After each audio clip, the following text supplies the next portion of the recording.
En quatrième lieu, il est certain que si la pénurie de pétrole devait se prolonger pendant des mois et des années, eh bien tous les pays finiraient par en subir les conséquences, directes ou indirectes. Et que par conséquent, le devoir du gouvernement est de se préparer à prendre, le cas échéant, des mesures sérieuses, des mesures graves. Il s'y prépare. Il n'est pas dit qu'il les prendra forcément. Et à l'heure actuelle, il n'a pas à les prendre. Et il n'a besoin en tout cas de personne pour l'inciter à les prendre. Néanmoins, nous avons nommé un délégué général à l'énergie, nous avons pris un certain nombre de textes qui nous donnent les moyens d'intervenir. Mais avant d'en arriver à ce type de mesures, je fais appel, et nous faisons appel avant tout, à cette vertu traditionnelle, paraît-il, du peuple français, qui est l'esprit d'économie. Économisons l'essence, économisons l'électricité, économisons le chauffage, et cela seul suffira à diminuer notre consommation et par là même à parer à quelques difficultés d'importation et aussi à atténuer les effets sur la hausse des prix et sur notre commerce extérieur.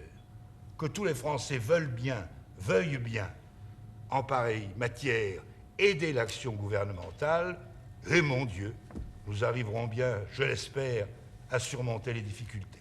Autrement dit, Monsieur le Président, on a l'impression, en vous entendant, que nous sommes tout de même dans une certaine situation privilégiée.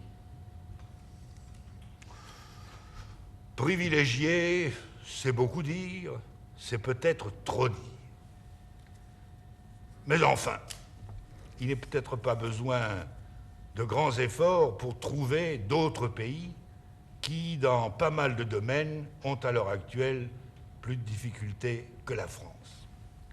Il n'en est pas moins vrai que nous nous trouvons à l'aube d'une année difficile. Nous sommes en fin d'année, ce n'est pas l'aube, mais enfin, la nouvelle année va commencer bientôt, et je le dirai aux Français le 31 décembre. Nous sommes au bord d'une année difficile, sans aucun doute. Et c'est pourquoi ce qu'il faut, ce n'est pas la grogne, c'est l'effort. Ce n'est pas le laisser-aller, c'est l'action. Ce n'est pas les divisions, c'est l'union. Si les Français veulent bien le comprendre et se serrer les coudes et aider l'action gouvernementale, eh bien, comme je le disais tout à l'heure, l'année 1974 ne sera certainement pas une année de facilité, mais elle ne sera pas non plus une année catastrophique, comme un certain nombre de gens le prédisent ou se plaisent à le prédire.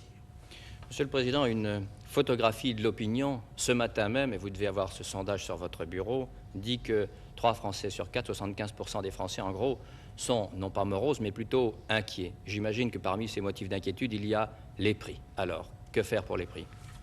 Les Français sont inquiets parce qu'ils se réveillent d'un trop beau rêve. Même en tenant compte des malheureux, des pauvres, des vieillards et des déshérités, en gros, la vie française était une vie de facilité et de bonheur, même si les Français ne s'en rendaient pas toujours compte.